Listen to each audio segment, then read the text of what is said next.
Well, me and Arlin were supposed to make a video tonight of the pretty lights on the trailer that just got wrapped up. But the pretty lights aren't on right now because me and Arlin are now supervising a tire change.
Well, the trailer is finally out of the shop. No, it is not completely done yet.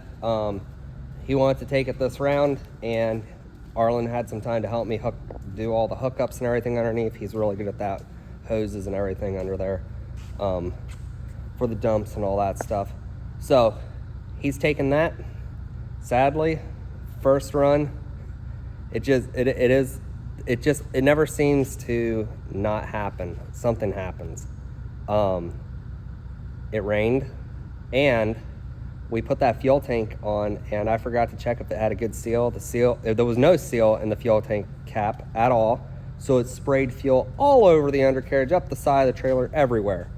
So now the trailer is a mess, so he's gonna get it washed. Gonna take a round to Pennsylvania and back, and then I'll have a couple more parts to throw on it. But as of right now, my shop is finally empty again, or fairly empty. So tomorrow we're going to be working on a couple Kenworths and the international cab over. So I'm about tired of working on that Great Dane. Got the trailer in the lean-to so we can hook up the back light panel. We're going to put a light bar in the back of this trailer, and now we're going to unhook the truck, pull it in the shop because we got some work to do on it.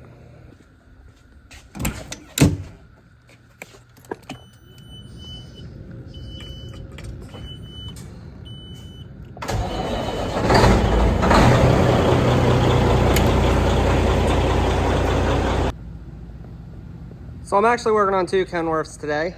That one there had a fifth wheel slider issue, which I'll explain here in a minute, and an ABS light coming on. This one had a bunch of lights that were out, a couple of diodes out here and there. We also put some new mud flaps and weights on the bottom because it had some ugly ones on it. It had like a Kenworth emblem here or logo that was like faded out, and they were thin. So we put on some 1/2 inch thick mud flaps. They look a lot better. And he said he had a vibration and he thought it was coming from his drive line. And I think I found it. There's some rust coming out from in there at the nut. I think that nut backed loose a little bit. So we're gonna drop the drive line and check and make sure that's tight. And then these fifth wheel sliders, something you got to watch out for when you don't use them. Like this guy never slides his fifth wheel. Well, I don't know if he meant to slide it or if he accidentally hit the switch. The cylinder pulled in the jaws, or whatever you want to call them, the little studs that stick into here so it doesn't slide. It pulled them in, but it was too rusty and stiff for the springs to push them back in and engage. So it never did, so the fifth wheel was sliding on him. So I went and greased everything up. I got all broke loose, that's working properly. He did tell me, he goes, I'd be okay with it fixed, that it never slides again if you could do something like that. You really can't with this. I mean, you could weld it or something, but that's just dumb. So I'm gonna explain to him what happened.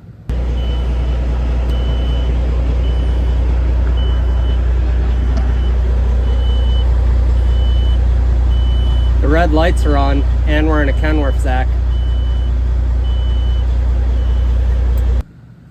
All right, so we got both trucks up in the air right now and we're swapping the rear ends from that truck to this truck. The 579 has the PACCAR engine that is pushing water, so we think it's got a blown head gasket. We don't want to rebuild it, so we're kind of in the middle of deciding whether we part it out and, you know, scavenge through it for all the parts we can get and make the most out that way, or sell it as is. But Dad's truck, his rear end started going out in it, and he wanted those rears thrown in here. I'll get into a little bit more of that later. So let's look inside here. Look at all this.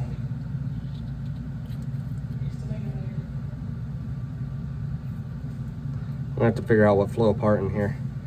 And when we pulled the plug on this front one, which I haven't taken out yet, those chunks that was falling out. So clearly both rear ends are shot. We pulled the plug on that one. There was no metal shavings on the plugs at all. So I know those rears are good. We're just gonna take them out and throw them in here.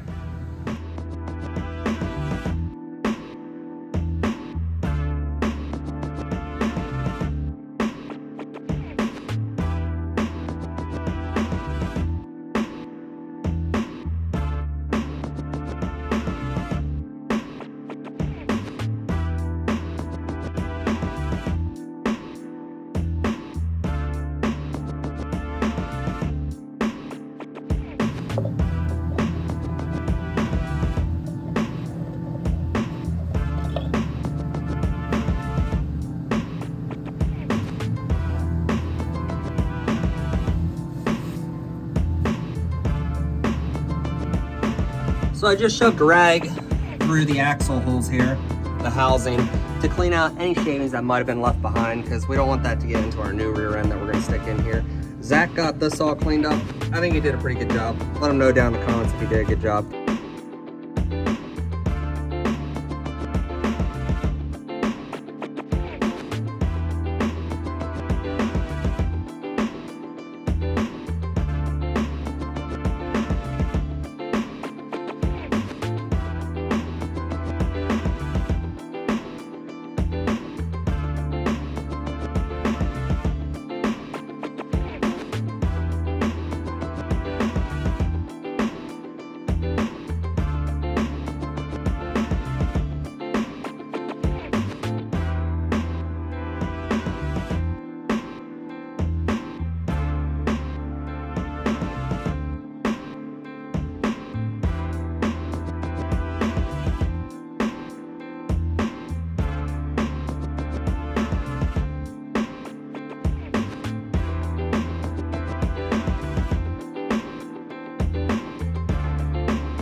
All right, well, yesterday we didn't quite get the job finished up, but today we got the rear ends in, worked on a couple other trucks, pulled both the trucks out, washed our shop down. Zach is washing the front pad right now, and we're gonna get to work on the headliner. I'm gonna put in my headliner. This is the first one that I actually had fully built. So I'm gonna get this one installed, then I'm gonna make some videos of it at the end, just showing you how it is. And then if everything goes good on this one, the way I think it will, which I already got half of it installed, I'm gonna pull another truck in next week probably, so it'll be in the next video, and I'm gonna do a full video of the install so you guys can see the full install and how great it's gonna look. I think it's gonna look really good. So let me get this finished up and I'll show you guys what I'm talking about. So here it kind of is in its unfinished form. I'm not too happy with the faceplate, and those will get black buttons over them. And obviously speaker guards are going to go on there, some nice grills of some sort. I will say this is a massive upgrade to your sound system in here, because like I said in a previous video, with these speakers here, honestly, when you're going down the road, you only hear this left one in your ear. That one way over there has to be turned way up, otherwise you really can't hear it, and then it kind of throws off the whole sound stage, where with these ones firing towards you, sounds a heck of a lot better, very clear. But this is not quite finished. I'm not too happy with this faceplate. I'm probably going to do something different with it. But I'm happy with the rest of it. I really think it turned out nice. I do need to get a chrome CB bracket there. And I might paint the CB housing, so that way it has the same gloss black. And there's fingerprints of mine all over this thing. And then these bulbs don't match the ones that are in here now. It has LEDs now, and I just have some regular bulbs in here. But we'll get that changed out. But this is going to be, I think it's going to be really cool. The next one I'm going to do, it's going to be painted a dark cherry red. And I'm going to have to figure something out with this up here. I don't know. But then again, it honestly doesn't look bad. If I did it in gray, it would almost look factory instead of the black upholstery. But I don't know. Let me know what you guys think down in the comments. I will say, if you're like parked and your door was open, I don't want to open the door now because those lights will turn on. It does look really cool from outside. I mean, it really gives the top of your truck a really custom look.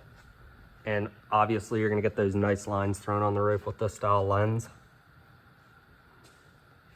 I don't know, let me know what you guys think down in the comment section. I'm gonna do another one. Obviously this is only my second attempt at it. The first one was kind of just mocking it up. Then this one was a little bit more refined. I think my third try, I'm gonna nail it, hopefully. But I'm really pleased with it as it is. And the install is super easy, because the holes that you use to hold like the CB, the original CB holes, and the holes for your visors, I'm reusing all those holes. So you literally just take the screws out of those things, pull them down, put the new panel up in, and put the screws right back in. I do want to, on the red one, I think I'm going to use some chrome headed screws instead of the black ones. This was a black headliner, so you really can't even see the screws because the screws are black. So it looks clean. But on any other color, I'd probably use some nice stainless or chrome dipped screws. But other than that, I'm really excited. I'm really happy with it. And then I used a factory plug, so you could just unplug your factory speakers and just plug right into the wire harness for the speakers. And your overhead dome light right here, that's the wire harness I used for those lights up there. So everything's kind of plug and play. I think if I get a couple things figured out for the next one, I don't see it being more than an hour install to take your stuff apart, throw the new one in there. And for only an hour of time, that is a huge upgrade. I'm really happy with that, because we'll probably do that in all of them. And I'm making one right now for a stand-up, because we have 2 stand-ups, so that's gonna be really cool. And I don't have to use little 4-inch speakers on that. I'm probably gonna use a set of components, some 6.5s. I think it's gonna turn out really good. Anyways, that's where I'm at on that. And then there is one truck that we have that I think instead of painting it, I'm gonna go with a mirror polished stainless. So it'll be a stainless. And then I think that's gonna be really clean. So anyways, I'm gonna just post this video. I had more that I wanted to video throughout the week, to throw into this video, but I don't think I'm going to be able to tie it all together. So I'll catch you guys in the next one. Like, subscribe, all that stuff. See you in the next one.